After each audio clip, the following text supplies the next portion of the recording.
শেখ হাসিনা কোন স্ট্যাটাসে ভারতে আছে প্রশ্ন তুলে একজন দুর্নীতিবাজকে ভারত আশ্রয় দিয়েছে বলে অভিযোগ করেছেন বিএনপির সিনিয়র যুগ্ম মহাসচিব রুহুল কবির রিজভী।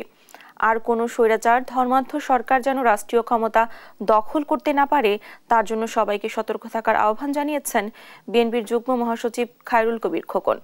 বাংলাদেশ কৃষি বিশ্ববিদ্যালয়ে জাতীয়তাবাদী ছাত্রদলের প্রতিষ্ঠাতা আহ্বায়ক বীর প্রতীক এটিএম খালেদের ৪৫তম শাহাদাত বার্ষিকী উপলক্ষে কৃষিবিদ ইনস্টিটিউশনে আয়োজিত আলোচনা সভায় এসব কথা বলেন বিএনপির নেতারা।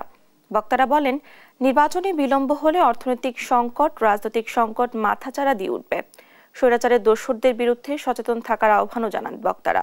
বিএনপি সিনিয়র যুগ্ম মহাসচিব রুহুল কবির রিজভী বলেন, শেখ পরিবারের জেনেটিক্যাল সম্পর্কের কারণেই ইংল্যান্ডে লেখাপড়া করেও দুর্নীতিমুক্ত হতে পারেনি টিউলিপ সিদ্দিক। বলেন, মুক্তিযুদ্ধের চেতনার নামে মুখে ফেনা তুলে মুক্তিযুদ্ধের অর্জনে কলঙ্ক লেপন করেছে আওয়ামী লীগ।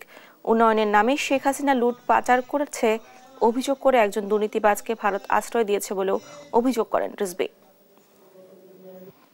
বাইরে যে গভীর চক্রান্ত চলছে, যতই নির্বাচন প্রলম্বিত হবে ততই অর্থনৈতিক সংকট, রাজনৈতিক সংকট আমাদের মাথাচাড়া দিয়ে উঠবে। আমাদের চাপের মুখে সরকার কোনো দায়িত্ব সঠিকভাবে তার সিদ্ধান্ত নিতে পারছে না। সে আমলাগুলি কারা? সে আমলাগুলি হলো কথিত স্বৈরাচারের দোসররা। মুক্তিযুদ্ধের চেতনার নামে বাংলাদেশে মুক্তিযুদ্ধের অর্জনগুলোকে তারা পদদলিত করেছে।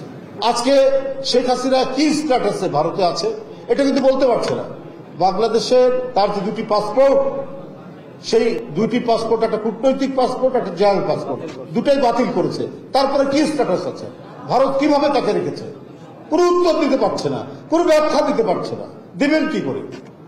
এত বড় ভয়ঙ্কর দুর্নীতিবাদ তাকে যে আশ্রয় দিচ্ছে ভারত, তাহলে কিসের ভিত্তিতে?